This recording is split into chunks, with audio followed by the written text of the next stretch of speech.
Et on part au Niger et c'est demain qu'expire l'ultimatum. Les expatriés chinois employés depuis plus de 4 ans dans le secteur pétrolier doivent quitter le pays. Absolument, rien ne va plus entre Niamey et Pékin. Au début du mois, la CNPC, la compagnie pétrolière publique chinoise, a reçu un courrier flanqué de la mention très urgent, un courrier envoyé par le ministère nigérien du pétrole et qui exige la résiliation donc des contrats des expatriés en poste depuis plus de 4 ans. Les salariés sont priés de quitter la société ainsi que le territoire. Les expatriés employés par les sous-traitants de la CNPC sont également concernés.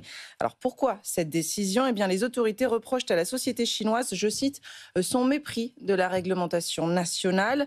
Elles invoquent notamment une ordonnance datant d'août 2024 selon laquelle les entreprises opérant au Niger doivent privilégier l'emploi de la main-d'œuvre nigérienne, l'utilisation de biens et de services locaux ainsi que le transfert de technologie. C'est-à-dire que Pékin est dans le collimateur de la junte depuis quelques mois, Caroline. Oui, la junte qui veut renforcer son contrôle sur les ressources naturelles. En mars dernier, 3 dirigeants chinois d'entreprises pétrolières, dont la CNPC ainsi que Soraz et WAPCO, ont été sommés de quitter le territoire sous 48 heures.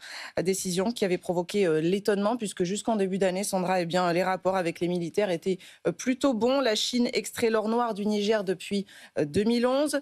Nous ne sommes pas satisfaits de la manière dont les richesses sont réparties entre l'État du Niger et le partenaire, avait alors déclaré le ministre du Pétrole, exigeant la révision des contrats. Sahabi Oumarou avait aussi demandé la nomination de Nigériens à des postes de direction ainsi qu'une uniformisation des salaires.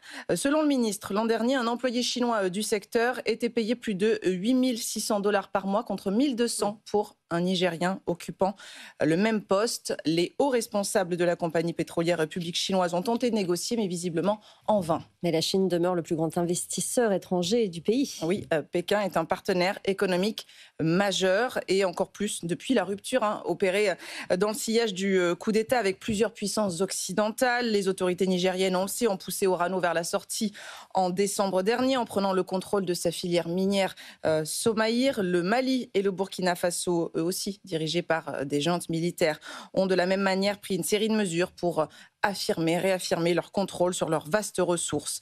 Mais les liens avec la Chine pèsent lourd dans l'économie nigérienne. C'est pour ça que même si aucun accord n'a été trouvé pour l'heure, les autorités se disent ouvertes au dialogue. Le Niger tire aujourd'hui la plus grande partie de ses revenus pétroliers des 3 sociétés sous contrôle chinois.